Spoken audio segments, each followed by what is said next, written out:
Hey guys, welcome back to my garage build series. So today I'm going to be installing the house wrap and also going to be installing some windows. So I'm going to be sharing some different things on that, my thoughts on that later in the video. So let's get started. Alright guys, well it's been a minute since I have been working on the garage because I had to go out of town for a couple weeks.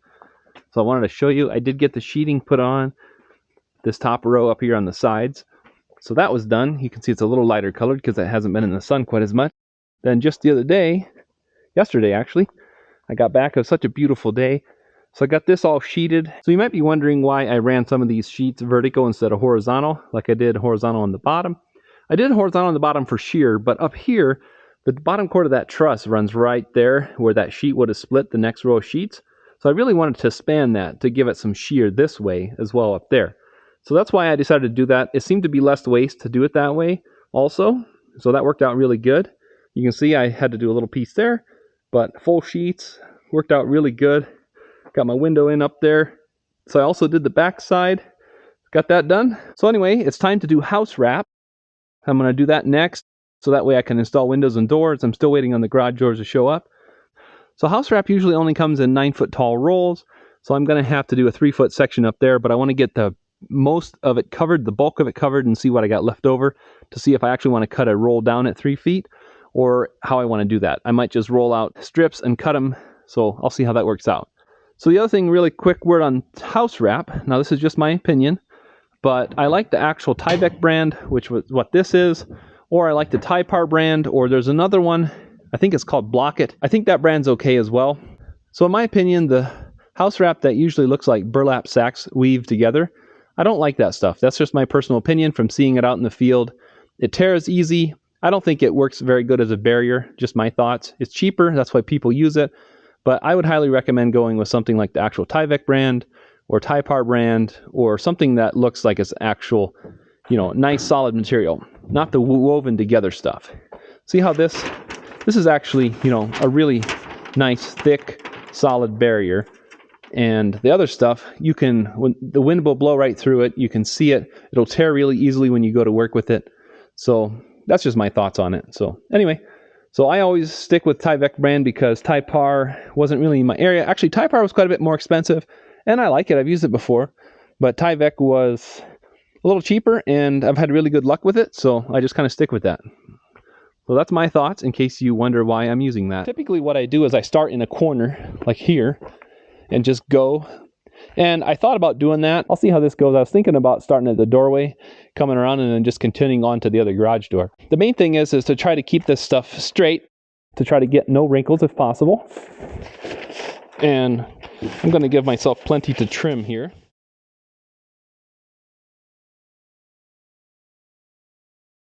Okay, so I got this side done. I'm not exactly proud of how many tries that took me to not get any wrinkles.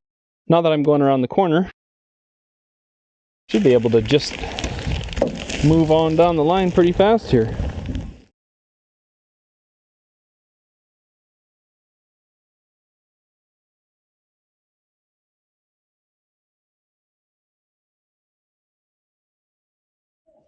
Okay, so this is the back side of the garage. So I got the house wrap up there off of the platform. It's a little bit wrinkly because I rolled it out on the floor first and cut it. What I did, since the garage is 32 feet wide, I cut it at 34, so it has a foot to lap over the edges. And then I made a mark kind of in the middle, started in the middle and hung the top first and cut it and worked it as I went. So I'm going to show a time lapse of the other end because it was dark when I did this. But what I did here, I'll just show you really quick. On the windows and doors, usually just cut it so it's lapping over most of the 2x6, split it in the corners, and you can do window tape on there if you want later. So since this is 12-foot walls and the rolls are only 9 feet tall, I have a 3-foot strip up there, but I'm going to leave that until last and see if I can maybe cut my rolls down to 3-foot rolls, which would be easier. Otherwise, I got to cut whatever's left into that. So I'm going to cover the bulk of it, which is up there. So this platform has come in really handy. I'm going to use this again. It's got it set up there. I got a short 8-foot ladder up there. But then this works really nice. I can just put a ladder to get up there. It's really solid the way that I put it together. And I can reach most of that without the ladder, actually. So that ladder is just for reaching that very top part. So I can do that later.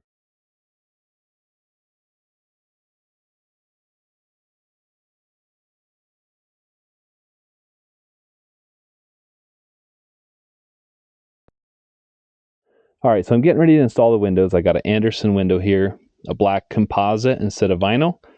These are supposedly better than vinyl as far as expanding and contracting. Overall, I'm really happy with the windows so far, and just looking at the quality and stuff like that. But I wanted to give you a quick rundown of kind of how I prep a window opening. I know there's a lot of different opinions, how people do it. I just kind of want to show you what I do, and maybe it'll be helpful to you. I like this wide stuff. This is the 6-inch. This is Vicor Plus. It's made by Graco, I believe. And so I usually go about 6 inches past on each side like this, approximately. What I do is usually I go into the opening a couple inches onto that opening. I didn't quite get it centered, but that's okay. So then I put this straight up. Now there's lots of different opinions on this. Like I said, if you use something like zip tape, it stretches, so it's really good for this. The only way that you can make this stuff lay down, because it doesn't stretch, is then you cut the corners just like this. Now I've done it both ways, where I tape this over later. And you don't want to cut in more than you have to, which that one I might have got a little bit far. But this stuff will stretch a little bit, so if anything, that's a better corner right there. I don't recommend the grip right stuff. I've had that before, but to me, that stuff doesn't stick. Seems to be pretty cheap quality. So from what I've seen, pretty much anything is better than that. Now, so then I cut like 4-inch strips or so. It's not particular exactly on this, so you can cut whatever you want, but then I like to go right across this corner, if anything, lap over that a little bit, seal that corner off there. And then I'm also going to silicone this to give it an extra layer of protection. I've done it before where I put these on first and then do this over, but I don't feel like I can get quite as good of a corner that way. Either way, this laps over a little bit. So if anything, I think with doing the silicone right here, that does pretty good there. What I do is I grab the window, and I take those bottom protectors off. Then I set this in the opening. And then to figure out where it's centered in the opening, push it all the way one way, like to the right, for example, like this, and make a little pencil mark. Then slide it all the way that way, make another pencil mark. So that kind of tells you where from one extreme to the other extreme, which is about a 1/2 inch. So then you split the difference. So I make a mark right in the middle, which if you can see that, and then if I slide the window over to there, then I know that that is kind of splitting the difference in the opening. And this is for later when I set the window in here, but I like to put 1/4 inch shims right here, because I have a 1/2 inch. I kind of want to split the difference for height as well. And then there's also debate on this, but I'm using Big Stretch window and door sealant. I like to run a bead, a nice heavy bead, all the way around. I keep it within about a 1/2 inch of the edge, because then it won't squish out as much that way. Now I seal the bottom as well. Some people say to leave the bottom open so that condensation can come out if there's any condensation in there. But I know a lot of people also that seal the bottom. I personally kind of like sealing the bottom, but do your own research so you can decide on that. Now the other thing for fastening the window, I'm using U2 fasteners, but I like these low profile. They're number 8 by 1 3/4 inch, and they're Torx head, and I like them because they're low profile. And if you have a problem, you can remove them, move the window around, but they work great instead of nails. Now it's time to set the window into the opening. Try to get it centered as much as you can before you drop it down. That way you don't get your silicone everywhere. Now you can refer back to your mark where you split the difference there in the opening. Then before you do anything, I recommend always checking for level and plumb. So check the bottom. It looks like it's saying that I could go to the right just a little. Is agreeing as well. I usually always check both sides and the bottom. They're all saying the same thing.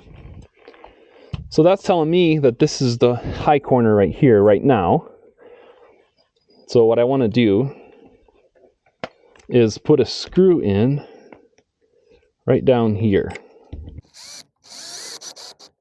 Now we're going to go up just a little. So I'm going to tack it there for now, so I don't have to worry about it falling out. And I'm going to check all the way around. That looks super plumb and nice. That looks super plumb and nice. And then down here, nice and level. See that?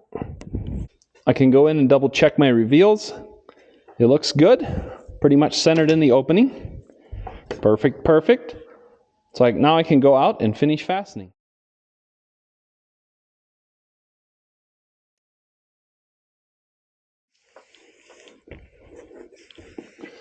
Just stick it on there nicely. That seals it off so nice. It's going to be a while before you do your siding and stuff. It wouldn't hurt to put a couple staples in this top corner, maybe, just to keep it from peeling. But overall, depends on the brand of stuff you use, of course. But overall, it works pretty good. So everything laps over everything to think about like rain coming down. So that's why we did the bottom first, then we did the sides, and then we did the top, because the top caps the sides, which cap the bottom. So in this corner, we have pretty much 3 layers of protection. So we have this part, the original part, which was cut, but then this covered that, and then there's silicone in there, and then this also covers this corner here. So the chances of any moisture getting in there is very slim. Overall, that does a really nice job. So if you have any questions on installing a window, make sure to refer to your manufacturer installation instructions, whatever manufacturer you use. Everybody varies a little bit different how they prepare the sill flashing, how they prepare the house wrap, especially up above there. I don't have a drip cap for now. I'm going to do one when I do the steel siding, so it depends on what type of drip cap you're going to do. And there's different ways. It's called the draining method or the barrier method, I believe. I'm doing the barrier method where I seal all the way around. So it's the draining method, I think, when you don't seal on the bottom here, leave the bottom open. So it all depends on what style you do. Some people do the sill flashing as one piece and then put this piece in underneath and stuff. So there's all different methods. So make sure to do one that you feel comfortable with. This is just to kind of give you some ideas. Okay, so to finish about the windows and doors, I got this installed and it was dark when I did it, so I couldn't show the process, but I got it in. There's lots of videos about setting windows and doors. If you want, you can check those out. But what I did is I got this all installed. I'm not doing brick molds on these doors because of having metal J-channel right here for the metal siding. So that's why I did that. And I kept my flashing back just a little bit because the J-channel is going to cover it that way. So I'll probably have about a 3/8 inch reveal based on the threshold and stuff. So I wanted to show you that. I did get a matte black doorknob and a matte black lock set, which this is kind of a cheaper lock set price-wise, but it works really good. I'll include a link down in the video description below the video for that if you're interested in that. But yeah, I just wanted to wrap this up and show you that I did get the doors installed and the windows all installed. So I'm off to doing other things. On the front here, I got this door installed as well. Same thing. I got this one painted, so hopefully the finish will hold up a lot better than down the road if I did it. Yeah, so that one is in, ready for metal J-channel all the way around. Show you the inside really quick. I did a fiberglass door with the composite frames, so a little bit of an upgrade, but it should hopefully hold up really good for future. Alright guys, well I hope you enjoyed this video. If you did, give it a thumbs up, subscribe to my channel, and be on the lookout for the next video. What we're going to be doing next is doing all the soffits up high there. I'm going to be doing a steel vented soffit, so be on the lookout for that, and we'll see you in the next video. Thanks for watching, guys.